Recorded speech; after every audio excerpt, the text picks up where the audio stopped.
Good afternoon. Welcome to the workshop. I'm Danielle Montague-Judd. I'm going to be presenting this workshop.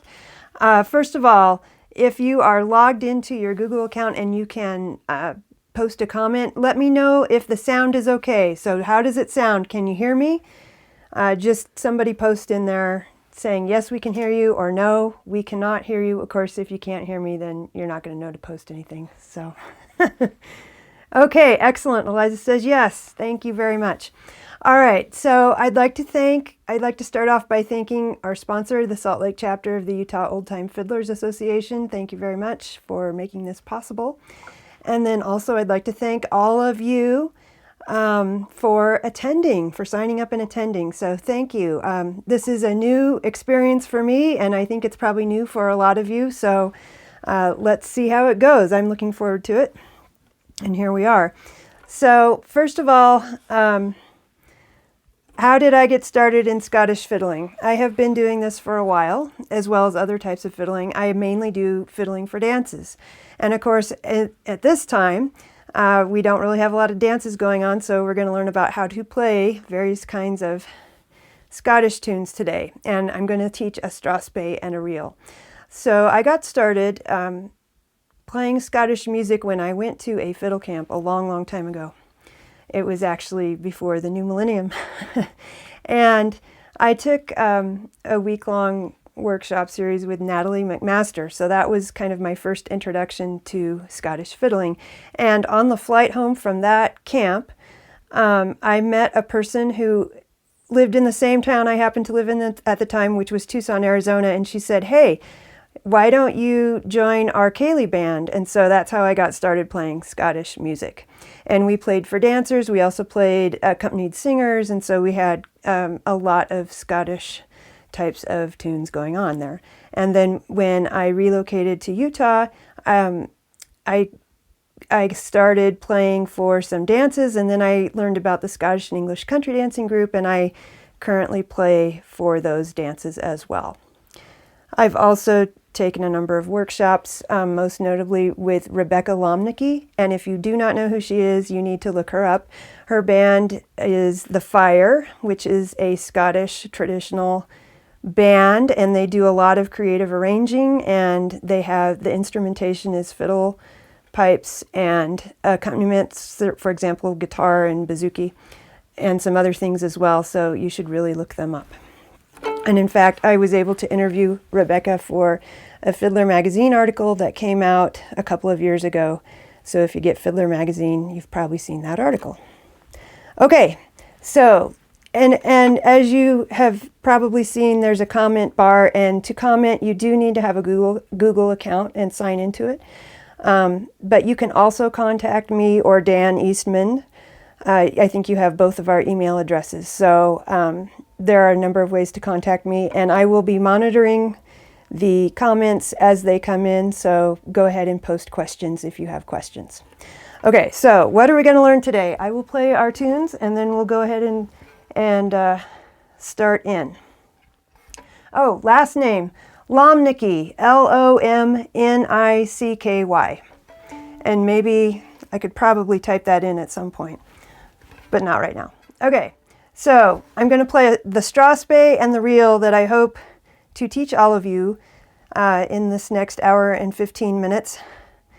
And unfortunately, I do not speak Scots or Gaelic. So I'm going to attempt the title of the strathspey, called the Stirks frae the corn. And that is, drive the heifers out of the corn. That's the strathspey. The reel, I'm going to tell you the translation because I don't speak Gaelic. It is, alas, I am such a sad man. And it's a little bit of a tongue-in-cheek song, I think. But that is, the strathspey is a Highland or Cape Breton style strathspey, and the reel is a West Coast Highland reel and also a song. So I'll play the strathspey and the reel one after the other, and then we will learn them.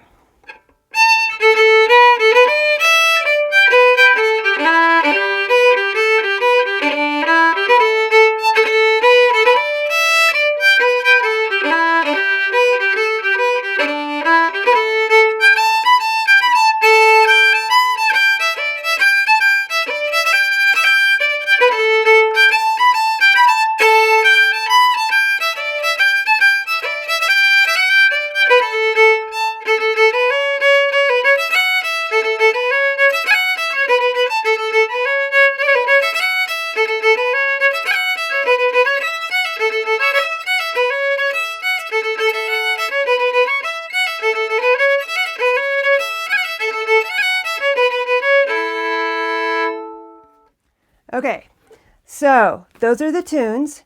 They're both fairly short and not too complicated, but there are some interesting stylistic things that we can do with them. So let's start with the Strathspey. And I think all of you should have probably gotten an email with a file attached that has the music. So normally I like to teach totally by ear and then maybe give the music at the end, but I wanted to make sure you all had it. So if you didn't get a copy of that, contact Dan or myself and I will get it to you. Okay, so we're going to start with the Strathspey. And first of all, what is a Strathspey? This is a tune that is pretty unique to Scottish music, and it was originally a dance form as the tune, and it has a lot of dotted rhythms. So for those of you who read music, like a dotted eighth plus a 16th, or a 16th plus a dotted eight in various combinations, and there are a lot of different ways to bow Strathspeys. We will talk about probably the most characteristic type of bowing, or way to bow a very characteristic Scottish figure, and that is called a Scots snap. That is where you have a 16th note followed by a dotted 8th note. So it's going to sound like this. Okay, and in this, so that is the rhythm, so 16th and dotted 8th. Now, how do you play that? There's a little bit of a punch to the short note, so the first note in this case. And so what you want to do is try to use the same amount of bow for each note. So one note, the first note of the Scots snap, is 3 times shorter than the second note. So that means you have to use more bow for that short little note. So than you maybe would if you were just metering your bow. Okay, it's a 16th note, I'm going to use a tiny little amount of bow as opposed to a dotted eighth. So what you want to try to do is use the same amount of bow for the 16th note as for the dotted eighth. So go ahead and try that. So you're going to use the same amount of bow for the short little note as for the long note. Okay, so what I'm going to do, since I don't really have audio feedback from all of you as to what you're doing, I'm going to I'll demonstrate something and then I'll give you a few seconds to try it out. This video will be archived and it will be available on this channel. So this is a live stream. It will be recorded and it will be available on this channel. So you can come back and replay it. So if there's something you didn't catch, it will be available. All right, so in that Strathspey that I played and that we're going to learn, Drive the Heifers Out of the Corn, we start out with a Scottish snap. So there's a pickup note and then we start right in. So we've got the short note and then the long note, and they're both on the open A string. So in that first bar, we have 2 Scottish snaps. Okay, so that is the first measure of the tune. I'll play it one more time. Okay, and remember on those Scottish snaps to use the same amount of bow, both for the short little note and for the long note. Okay, so I'll play that bit again and then I'll go on to the next bar. If I'm going way too fast or too slow, just give me some feedback in the comments and we'll go from there.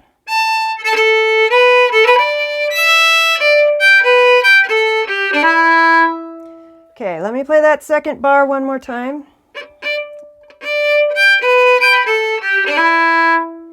Okay, so along with these Strathspey rhythms, you can have the Scottish snap, which is where you have the short note first, or you could have the dotted 8th note first. Okay, so the second bar, we have these dotted 8th notes first. And what I've done is I've slurred that first set of dotted 8th, 16th, and then played the other 2 sets separate. Okay, so this is what we have so far.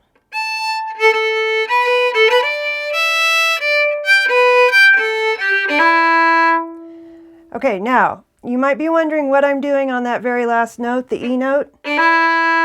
That's called a hammer-on. And a hammer-on is very kind of a bagpipey grace note that we can add and makes things sound really cool. So if you're going to practice this, if you look at the sheet music, and this is another reason not to learn by ear and not sheet music, so if you do happen to have that on your screen or on a piece of paper, written out, if you were to just play it as it's written, okay, but that's not quite what I'm doing. I'm doing, so I'm adding a little grace note to that last note of the second bar, which is an E note. So what I'm doing is I'm playing the open string first, a very quick D note followed by the E note. And so the note is the grace note there, the hammer-on grace note is very quick, and I'm also pressing a little bit with my index finger on that little grace note to give it a little bit of punch. So you can practice that in a variety of ways. It's good to practice that on different fingers because oftentimes you'll do a hammer-on from a skipped note below. So if you're going to do the open string as your hammer-on note,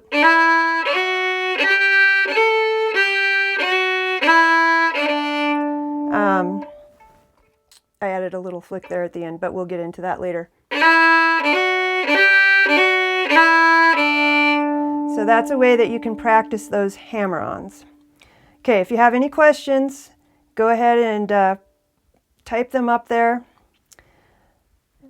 Let's review what we have so far. So we've talked about Scottish snap, so that's a bowing ornament, and we've talked about the hammer-on, which is you use both your bow and your left hand, the notes, to ornament the melody.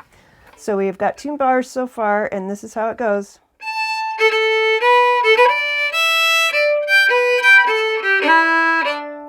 Okay, I'll play that one more time and then we'll go on. So we're halfway done with the A part.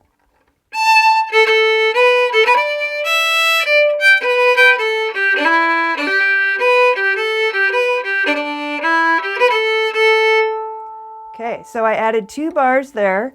So the new material starts with another Scottish snap, but this time I'm slurring it. So, like that. Except I think I'm on an up bow on that. And then there's another Scottish snap that is separate bows. And another one. Okay, so it's just that Scottish snap in the 3rd bar, the first beat, that I am actually slurring. And that's just to make it a little easier so that when I land on the Scottish snap starting the last measure, I can really dig into it with a down bow. Okay, so let me do that second half of the A part again. Except I started down instead of up.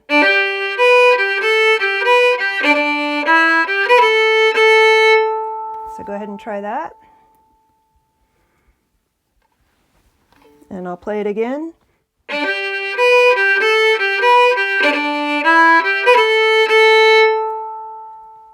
Okay, so that's the whole A part. So the A part is 4 bars long, and here's how it goes. I'll play it, and then I'll give you some space. You can try it out.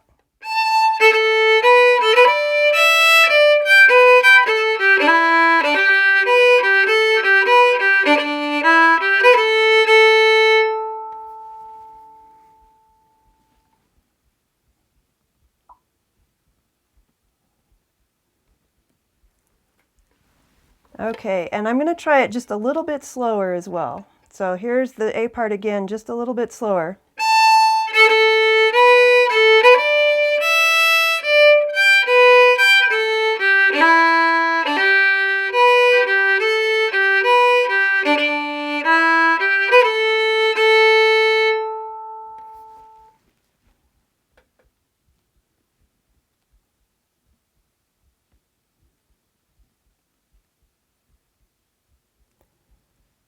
Okay, so we have the whole A part, and we've talked about Scott snap, and we've talked about hammer-ons, and we've learned the entire A part. So now let's learn the B part. So I'm going to play the B part, and then we'll break it down.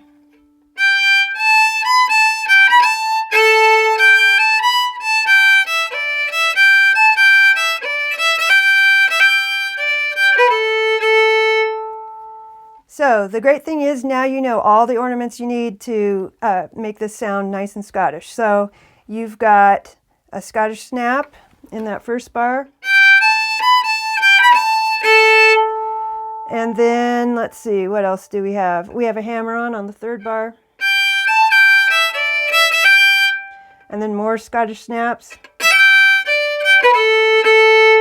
to end it off. Now there is a new thing that I did at the end of the first bar. So there's a quarter note. Oh yeah, I'm going to break it down. Yeah, so don't panic. That was like, I need more time on each measure. Yes, we will go through it measure by measure. So let's start with the first one, and then that I will also discuss what I did at the end of that bar.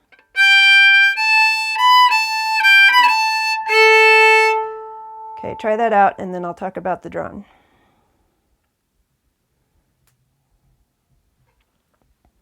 Okay, I'll play it again.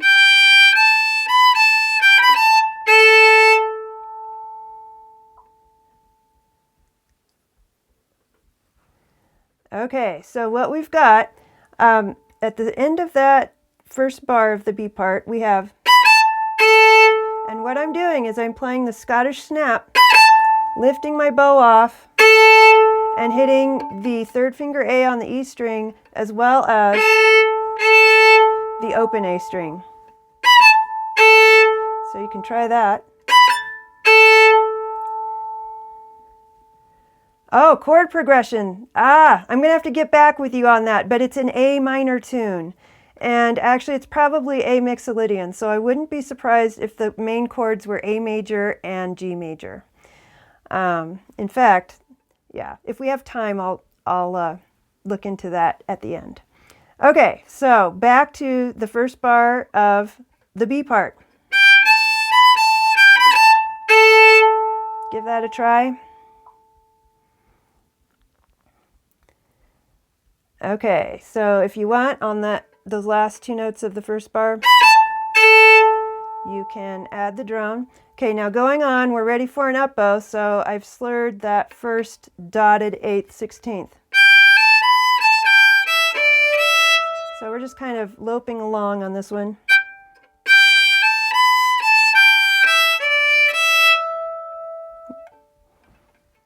So second finger on the E string to start that bar.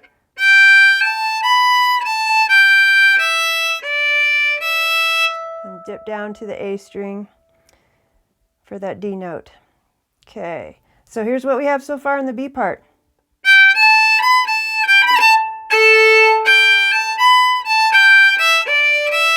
Okay, and that wants to go somewhere, so here's the answer.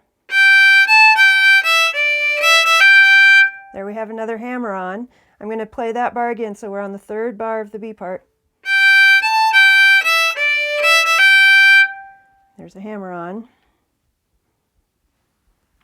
And one more time. Okay, that also wants an answer, and here's our final bar of the B part. So 2 Scott snaps on that one. Oh, whoops. Starting on the open E. I also slur that first beat of the last bar of the B part, just so that I can end with the last Scottish snap on a down bow. Okay, if you are having trouble with any part of the B part, let me know. So now you've got the entire tune, actually, and we're going to play it several times. But first, let's start by reviewing the B part. So.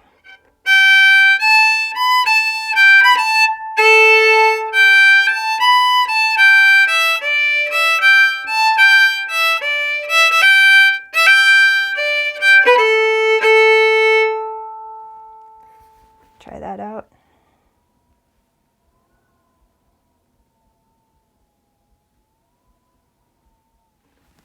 Okay, let's do that again.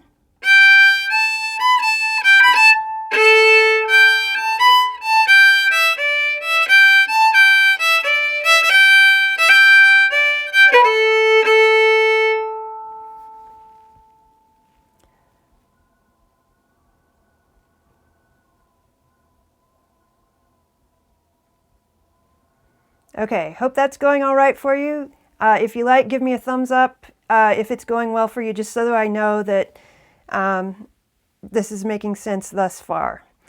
And also, on the other hand, if there's something you need clarified, let me know that too.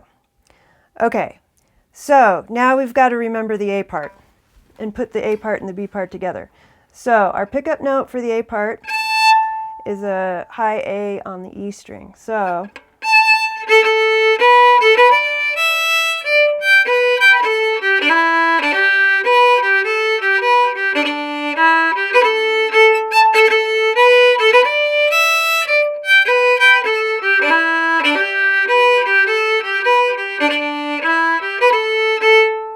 try the A part.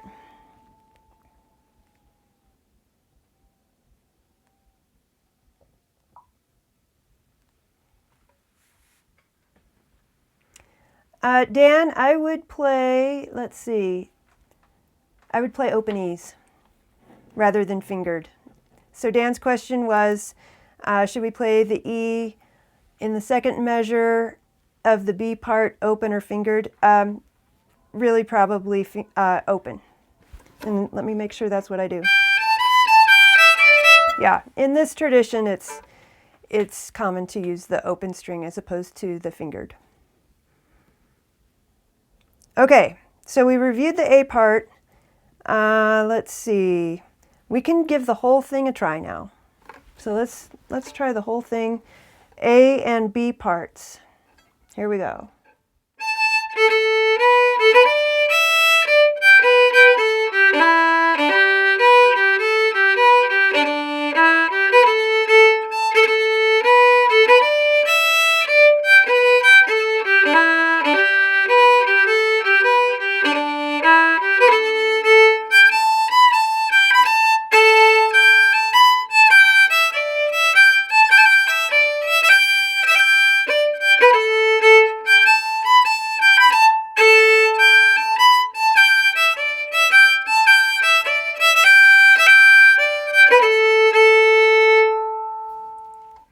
Okay.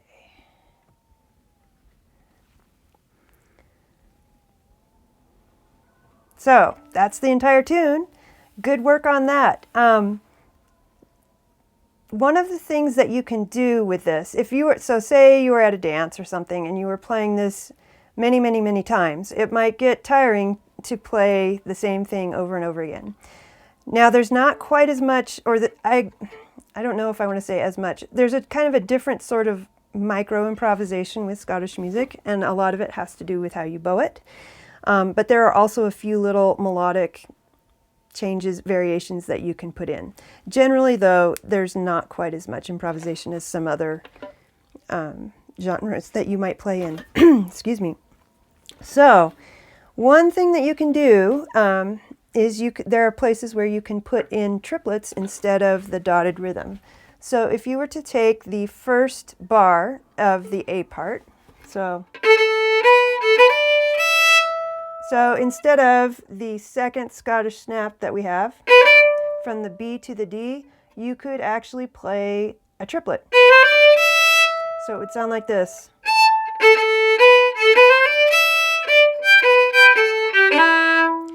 So that would be something that you could do there. There's also a place, the very last bar of the tune, so the very last bar of the B part, you could also put in a triplet instead of playing.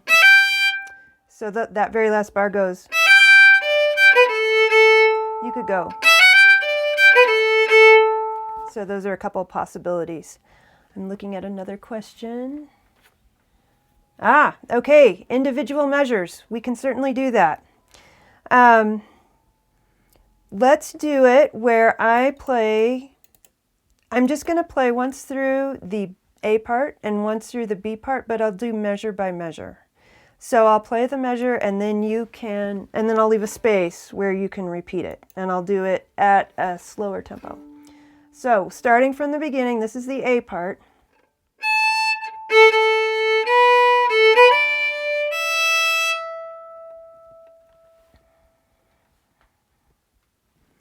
Okay, and next we have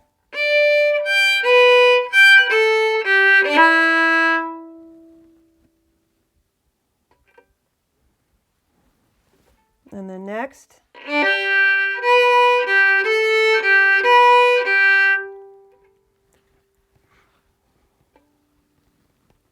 And then we have.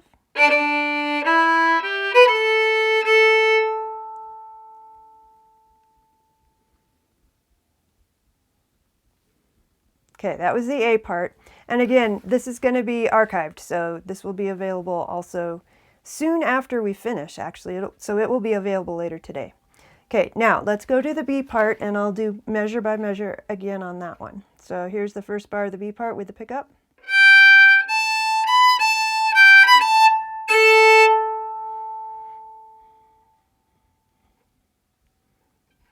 And next.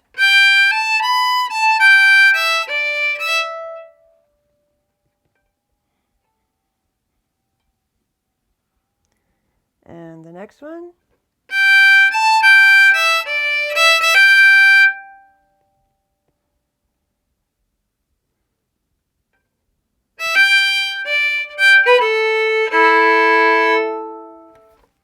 Yeah, no problem. Okay, and then on that, so that was the last bar, and I ended it. I added a drone, which is the first finger on the D string with the open A, and that gives you kind of an open A chord to end.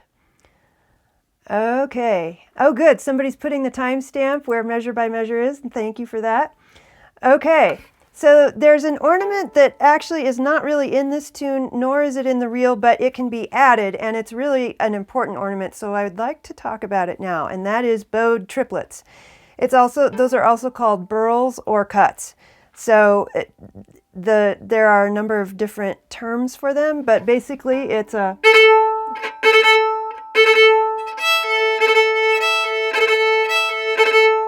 And what I just played there is the kind of the classic bowed triplet exercise. So let's actually break this down first. So in order to do these, you want to have a relaxed bow grip. Actually, I don't even want to say grip, bow hold. But do make sure that all your fingers are comfortably on the bow, especially these two middle fingers, as well as your index finger, and of course your pinky. And then make sure that your thumb, well, I got to get in the camera. Make sure your thumb is kind of, if you were to take your fingers off, your thumb and your middle finger would kind of form the A-OK sign. Or if you did hand shadows on the wall when you were a kid, it's like a little animal. Okay, so you want a nice relaxed bow hold. And then the other key is that your wrist needs to stay loose. So no tightening. The first time I learned bowed triplets, I learned them incorrectly, and it took me a long time to loosen my wrist enough to do them properly. So you want a loose wrist, and you want to use a very, very, very, very tiny amount of bow on the down, up, down.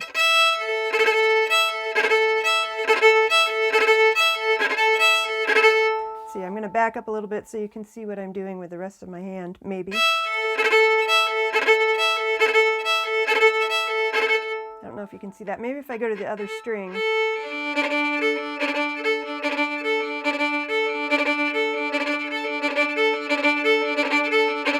Okay, so what I'm doing is I'm slurring, to get into this, I'm slurring from the string above, and this is just for the purpose of the exercise. This is not always how it's done. To the open string below, and then down, up, down. But very small. So even if you're practicing this really slowly, make sure that you use just a very tiny amount of bow on the down, up, down.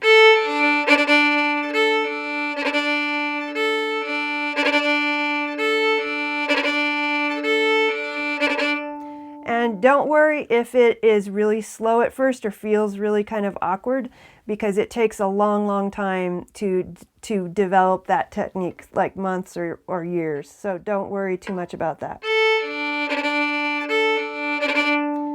So we want a loose wrist the entire time. When I play that first tiny little down bow, I'm putting a little bit of pressure on that note with my index finger. So that's something also that you can try.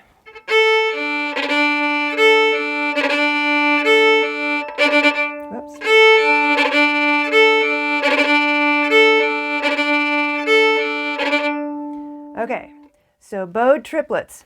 And those show up over and over and over again in both strathspeys and reels, as well as some other tune types. So it's a good thing to learn. Now, where can you use this? You can actually use this in the tune we just learned. So on the Scottish snaps where you are on an open string. So for example, the very first Scottish snap. So that open A, we have the 16th dotted eighth, but we could actually substitute a bowed triplet there. It's actually a little bit of a hard place to put it in because it's right at the beginning of the tune and you don't really have a place you're coming from for it, but it is possible.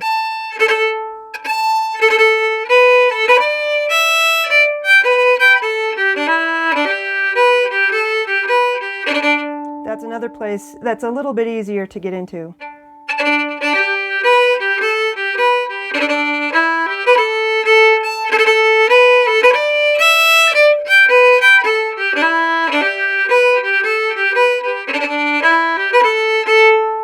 Okay, so that shows you just a couple of the places where you can put in bowed triplets just to change things up, to give it a little bit more variety.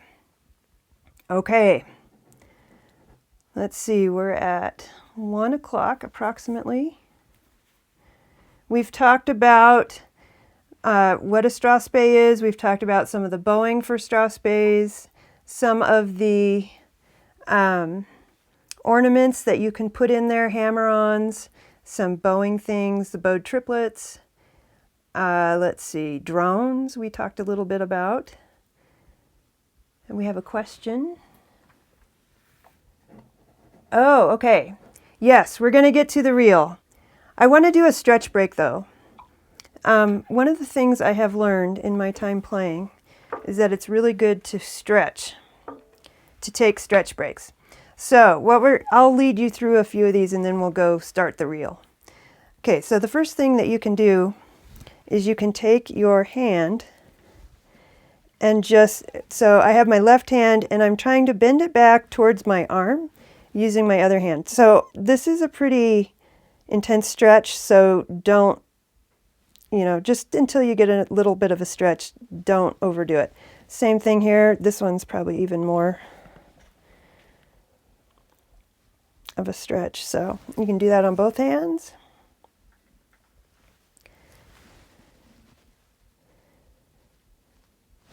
Okay, another thing you can do, and you're not going to be able to see this entire thing, but you're going to take your hands and flex them. So my hand is bent, kind of like I'm pushing something away from me. And then I'm going to bring my hands up and keep my hands bent and make a big circle. Yes, and then you can go back. And I will play the whole strathspey through when we're done with this. So, yeah, good request there. Okay, so you can go forward and back. Okay, another one that you can do is you take one arm, bend your elbow, and try to put your hand behind your back. And then you want to take your other arm from below and reach as best you can. Try to reach your fingers together. If you can't, take a towel or a handkerchief or something, dish towel, and you can use that to help the stretch if you can't reach your fingers. Okay, and then you would do that on the other side as well. Okay. And then shake it out. All right, so I'm going to play the entire strathspey through at a more kind of regular tempo, and then we'll go from there into the reel.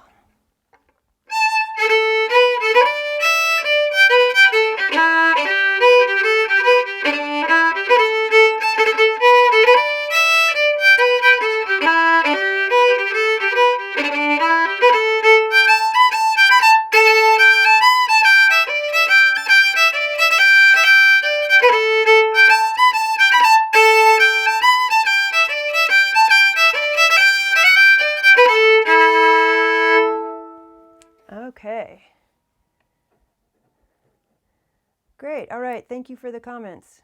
Okay, and we've got our timestamp person. Thank you. Putting where various useful bits are. Okay, so that's our Strathspey, and a lot of times people will play kind of a medley of tunes, and usually with Strathspeys, unless you're playing for a dance that is just Strathspeys, where you'll play a medley of Strathspeys, a lot of times what will happen is you'll play an air, a march, a Strathspey, and a reel. So as you go through the medley, the tempo and the energy levels increase. And what we have here with these two tunes, they actually go together pretty well, so you can have a Strathspey-Reel medley. Okay, so our reel.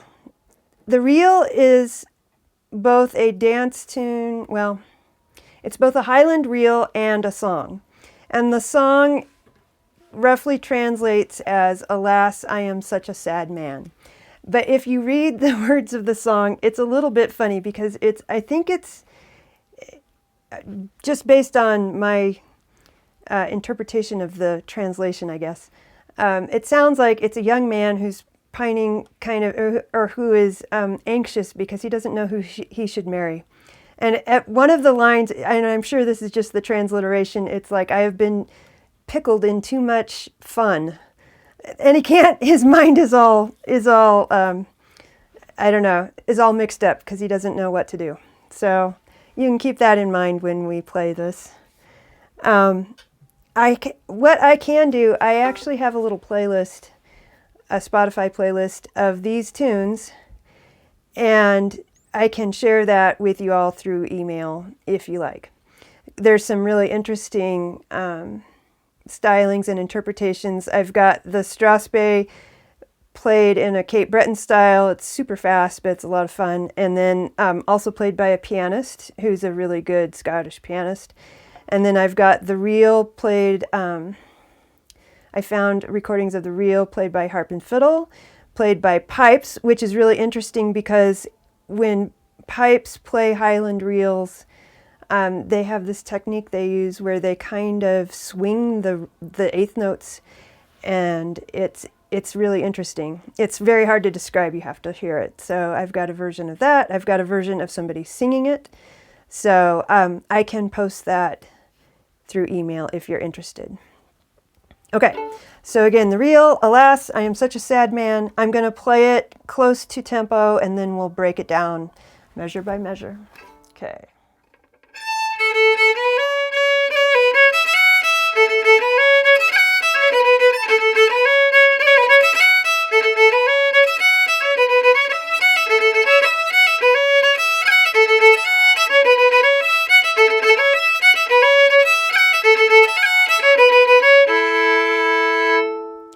Okay, yeah, I will share the Spotify list. Okay, I'm looking at the comments. That's why I'm kind of stretching over this way. Let's see. Thank you for the comment about you're scared of playing reels because they're fast, and I used to be there. The trick to playing reels fast is to play them slowly, and that's kind of I don't know. The first time somebody told me that, I was like, yeah, right. But it is true. And then also the thing that helped me a lot was to play a lot with a metronome. Now, if you have a guitar or bodhrán player friend and they have really good time, then by all means, play with them a lot. But at any rate, play with a steady rhythmic source a lot, and that will really help. And then the other thing I would say is the more familiar one is with a tune, the easier it is to play it fast. Another thing too, use less and less bow the faster you want to go. Because if you're trying to play, sometimes it's fun to make things sound really nice and full and you're using tons of bow. But then when you get to dance tempo, that's not really practical. So using less bow also helps with that. Okay, so let's do the reel measure by measure. So our pickup note is actually the same as it was for the A part of the Strathspey, so it's that high A.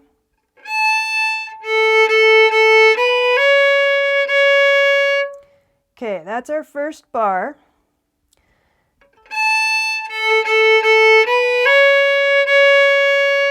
Okay, there's a slur there. I'm slurring B into the C sharp. And that is kind of a 3/8 note slur. We're actually slurring an eighth note into a quarter note, but that's the same as 3/8 notes. So this creates kind of an offbeat effect. And I am emphasizing the start of the next beat, which is actually in the middle of the slur.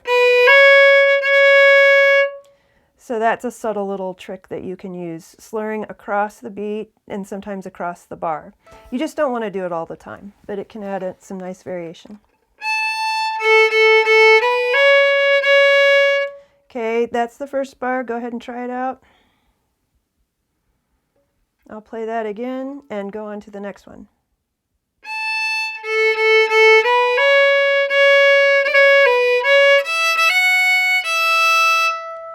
Okay, that second bar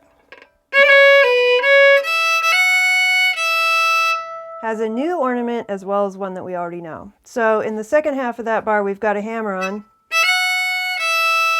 But the very first note of that bar, we have a left-hand ornament, and it's called a flick. And there are a lot of flicks in Scottish music. It is, if you play Irish music, it's the same thing as what is called in Irish a cut. So it's a left-hand grace note.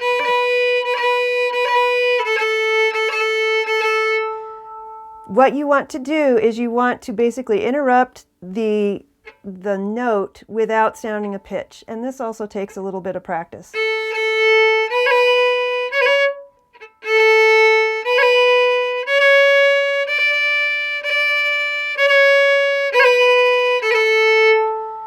So what we can do, what we have the flick on is on a C sharp. So we're going to use the third finger to just tap the string, basically. Yes, flick.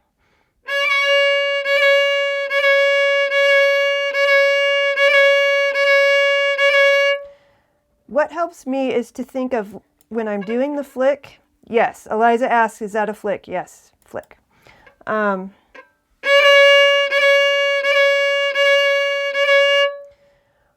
What you can think of doing, instead of thinking, I got to press the string down or press the string down with my flicking finger and then lift it off, just think of tapping the string and then lifting the finger off really fast. So you're focusing on lifting the finger rather than going down into the string. Okay, so what we can do here is let's just try C sharp and then flicking with the third finger, which would be a flicking with the third finger, yeah.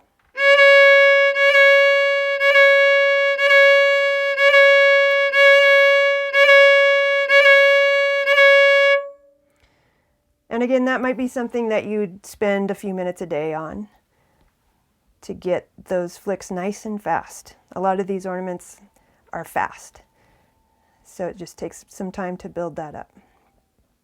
Okay. All right, and we've got Richard sending in chords. Thank you. Okay, good. Yeah, this reel has a really nice flow to it, and it's not very complicated, which makes it fun. Okay, so I'm going to review what we have played so far and give you a little bit of time to practice that as well. So we've got 2 bars of the reel, which is half the A part.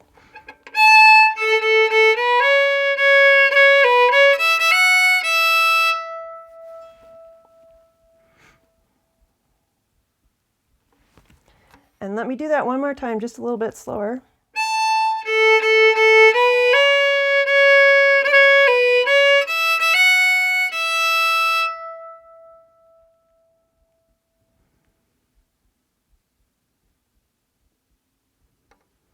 Okay, so we have our new ornament, the flick. We also have a hammer on in that second measure. And then I think it's time for us to do the last 2 bars of the A part. Okay, so we just did. Then we go back to the open A.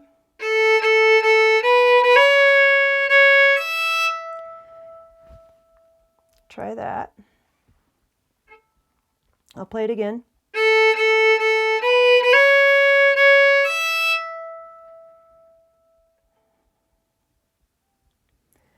Okay, so we have a hammer-on in the middle of that bar, and it actually is a special case of a hammer-on that's called a drag, where you keep your finger down from the previous note and use it as to decorate the next melody note. So we previously played a B, so now we're going to stay on that B to decorate the C sharp, which is the quarter note. Okay.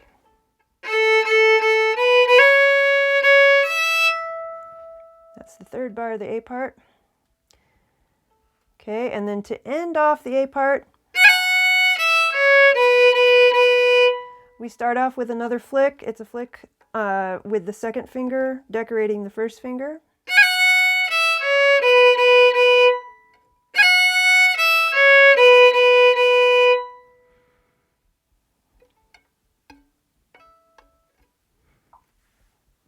Yeah, okay.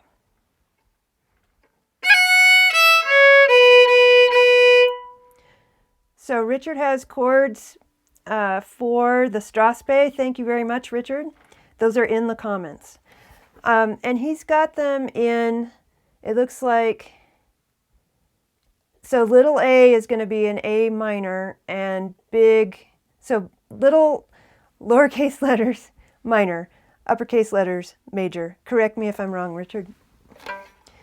Okay, so the A part, let's do the second half of the A part.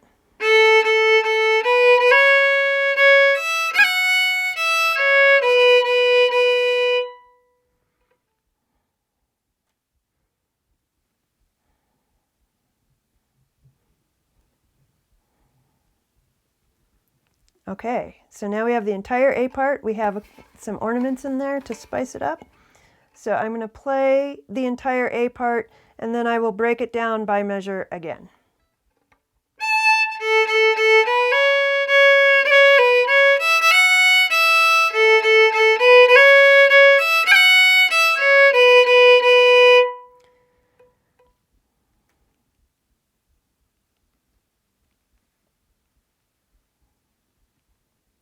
Okay, now, so here we go. I'm actually going to do 2 bars at a time. I think this one flows well enough that we can do that. So 2 bars at a time, the A part.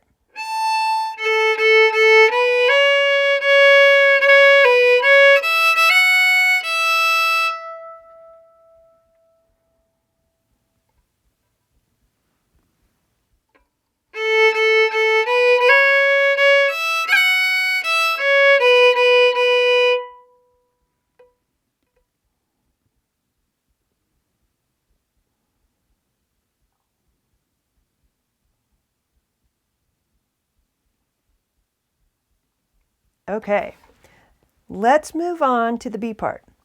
Okay, to review, I'll play the B part.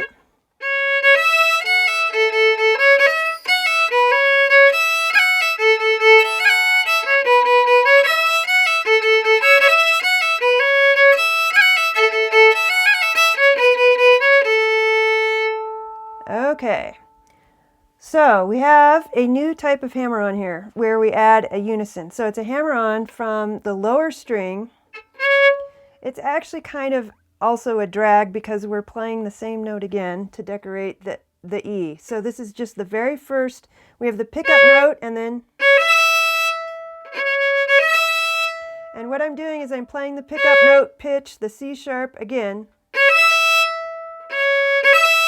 And then I'm putting down my 4th finger on the A string and also playing the open E. So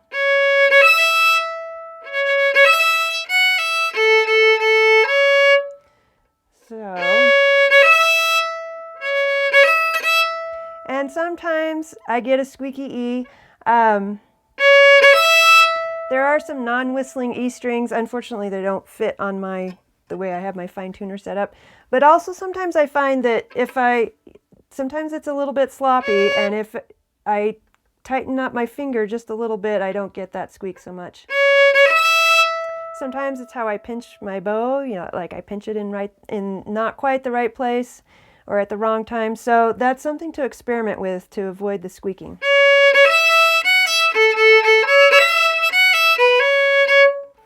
Okay, so back to the notes. I'm going to just check in on the comments here. Yeah, the drag is a really cool ornament, and also the hammer-ons, and those sound very Scottish, so it's a good thing to learn. Okay. Now, if you don't want to do the unison, that is just fine. You can also do the hammer-on or the drag from using a string crossing.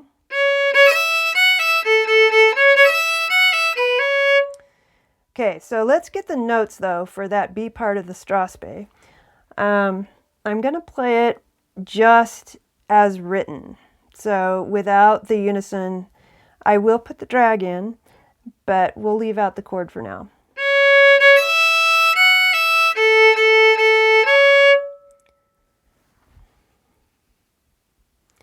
Okay, and then we repeat that for the second bar, the drag that is.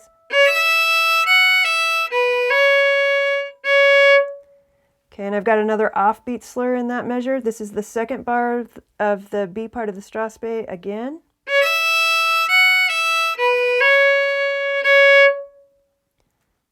And then the third bar of that B part. I've got a flick on the second beat on that F sharp.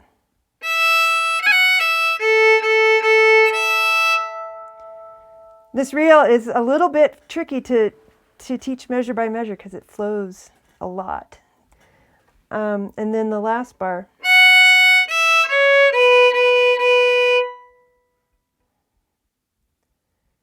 Okay, now I'm going to play it 2 bars at a time. So this is the B part. So we have the pickup note on the C sharp.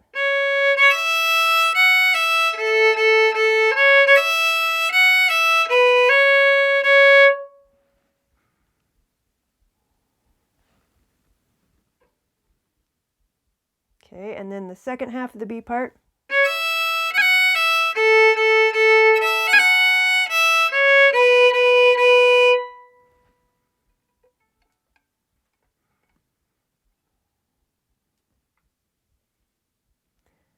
So on that second part, there are 2 possible places where you can put flicks. You could use both of them. You could use one the first time and one the second time. I mean, that's up to you what you do with that. Okay, let's try the entire B part. So at a nice reasonable pace, the entire B part.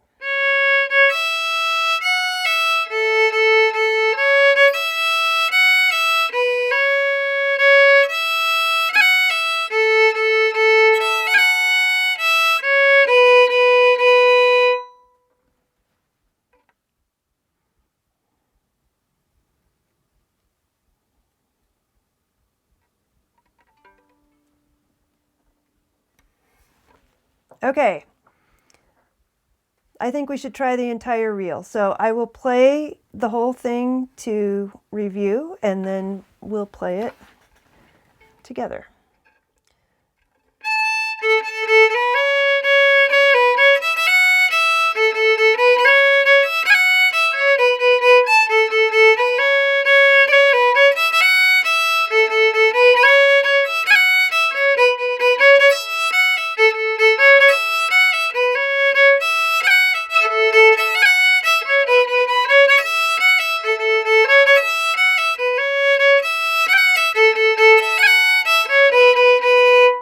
Okay, now you might have a question, what do I do to end?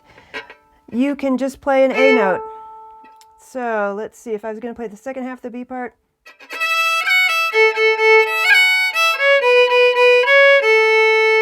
So I guess I add a C sharp in there and then resolve on the A. So your final time through, to end it out, you can end on an A chord. Okay, let's try the entire reel again. Here we go.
Okay. So what we could do next is we can try both of these tunes together. Yeah, I like that comment. I can almost hear the pipes. Yes, that's what we're trying to do, is a lot of what these ornaments are is emulating the pipes or kind of making a similar sort of effect on our fiddles. So that's what this is all about. Okay, so let's look at, actually maybe what we should do is talk about how we go from a strathspey to a reel. So I'm going to play the B part of the strathspey the last time and go into the reel.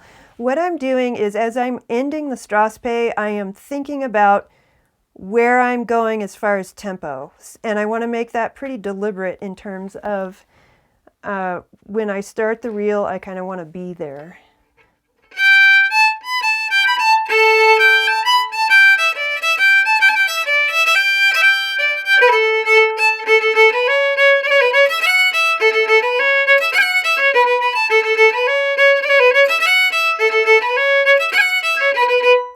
So when I play that pickup note, I'm setting the intention of the tempo for the reel.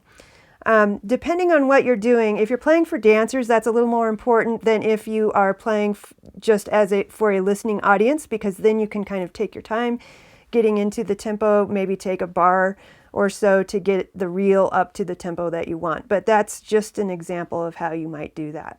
So play around with that.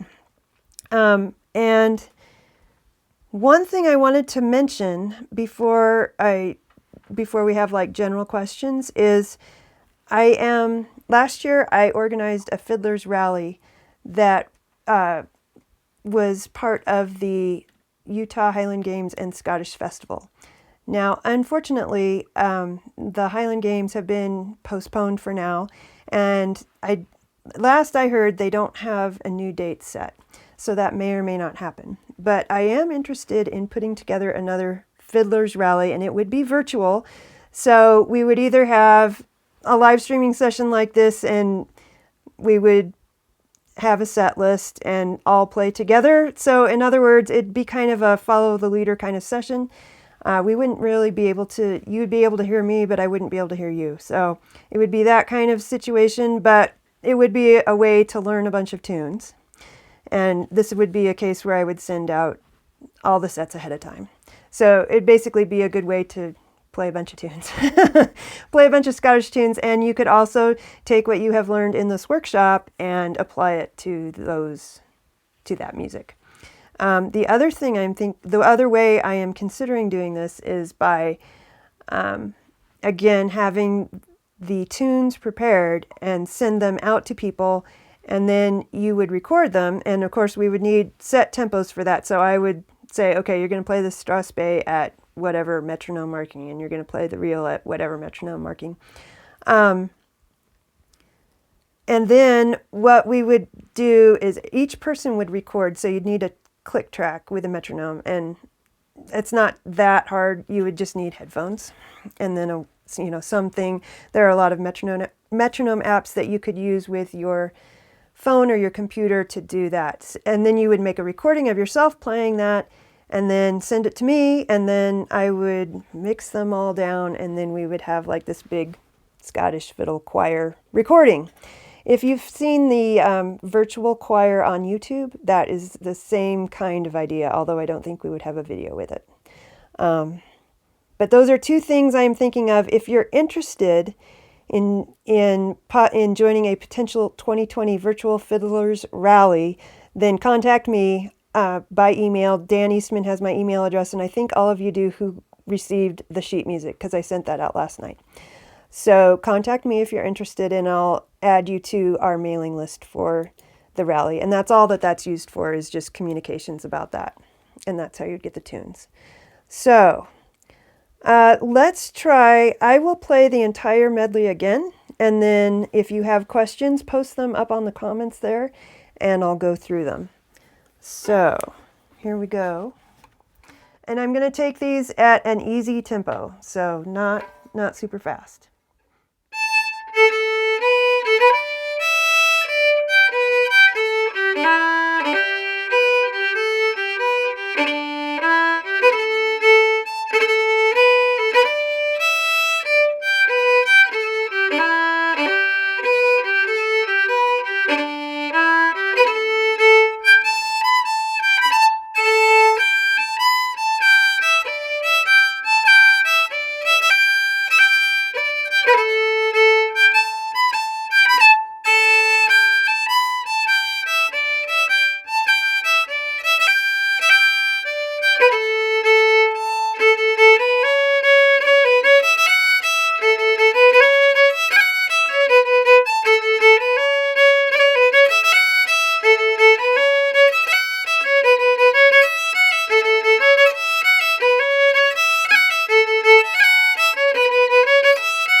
Okay.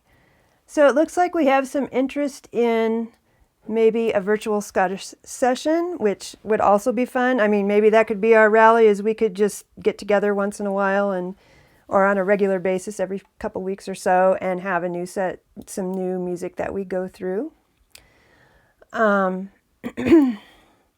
What other questions do you have?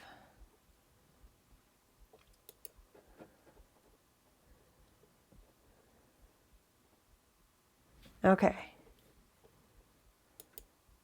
Yeah, there was a comment earlier about using the hammer-ons instead of a slide, and that's good because actually Scottish music does not use really slides at all, so the hammer-on would be more authentic. So that's a good idea.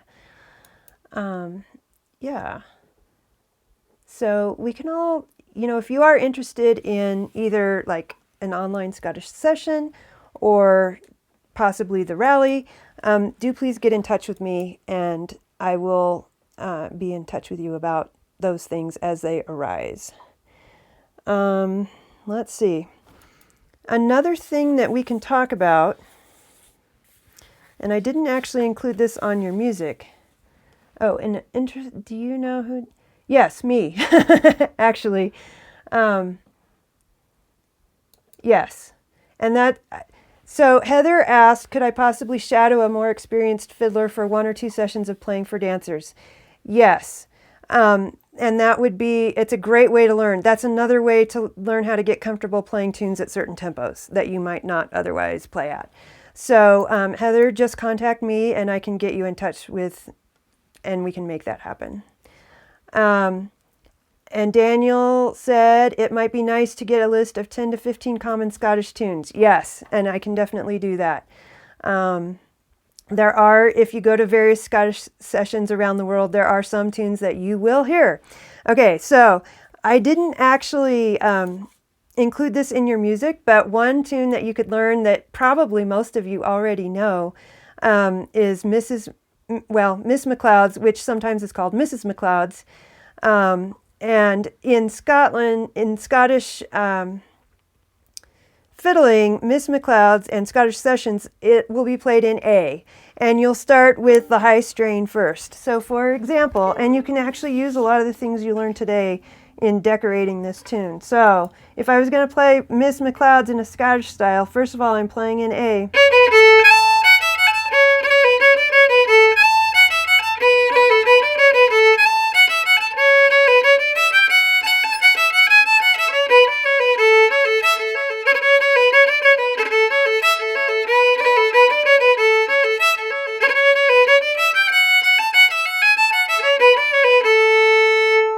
Okay, so there are some examples where I put in a hammer-on, flicks, let's see what else, bowed triplet. So that's an example of how you can play a Scottish version of that tune. Okay, what else do we have? Richard, thank you for your analysis of the chords. So that's in the comments too, for those of you who are interested in the chords. Paul says, in my limited experience, playing for dancers is one of the best ways to force you to tighten up your time. Yes, I heartily agree. I first started playing for dancers around 2001, or no, 2000, I guess, and off and on since then. But in the last 10 years, that's mostly what I've been doing. So Dan says, yep, a common tune, he's talking about Mrs. MacLeod's, usually in G. Yes. So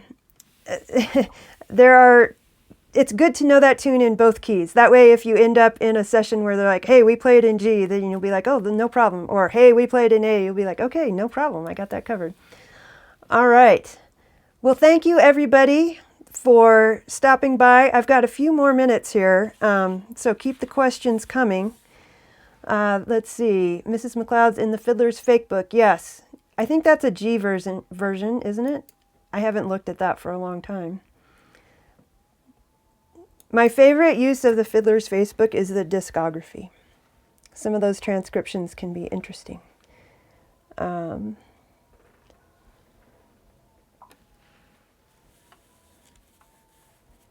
Okay. My contact information. If you have, okay, since you are commenting, go to the About section of this YouTube channel and you'll be able to get my email.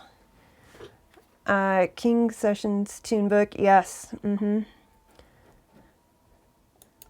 Okay, you're going to be getting a survey, so be sure to fill that out. Okay, thank you all for coming.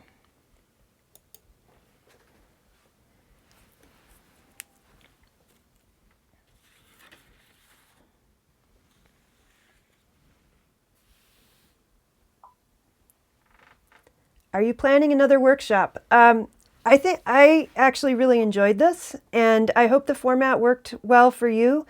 If you have comments, and maybe as I can also get in on the survey and see what you liked and what can be improved, but I would be interested in doing more. So if people are interested and that's a question on the survey, then yeah, go ahead, and I'm willing to do it.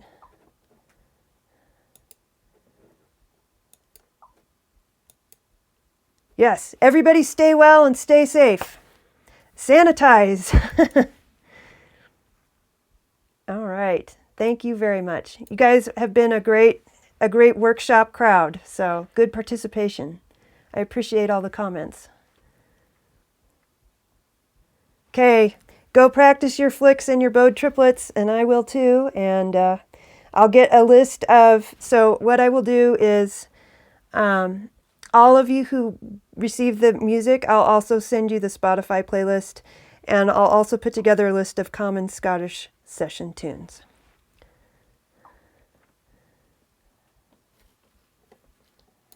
Okay, to view the video, so we have a question, how do we get a video copy of this? It will be on this channel, so it will be archived on this channel. What happens is YouTube records the live streams and then they're available soon after. So it will be just a little bit later today, probably not actually much later than when we end. So just go to this channel and you'll be able to view it.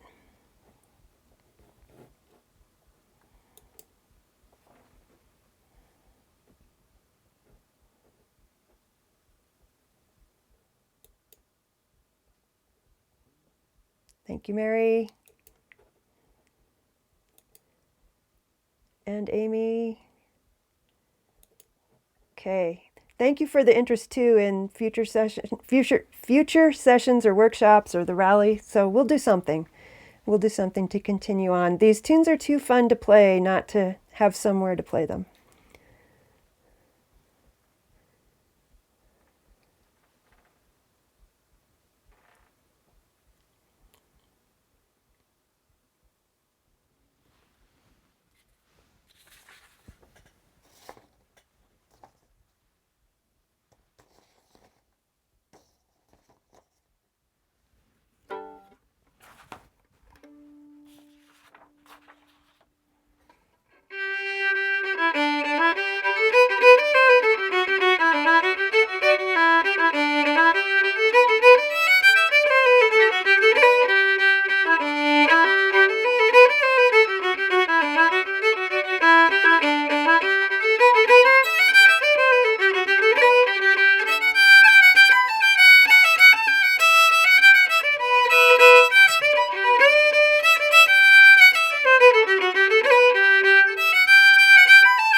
All right. Yes, that was Flowers of Edinburgh.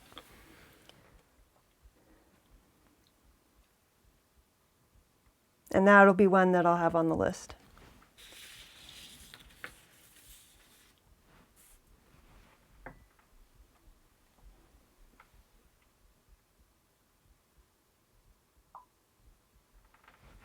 Okay. Well, this is something I'm always experimenting with.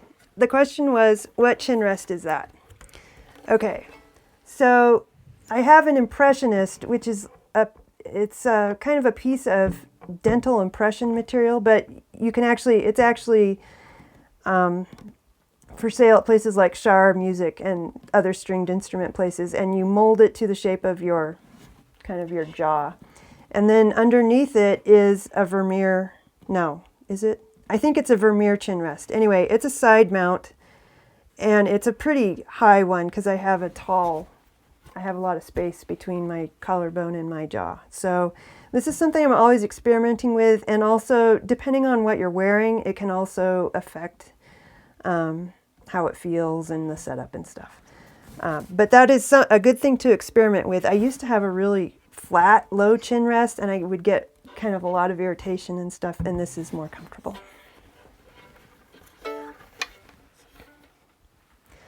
Okay, well, I think that's all we have time for today. Thank you so much for coming, and hopefully we'll see you again soon. Take care. Bye-bye.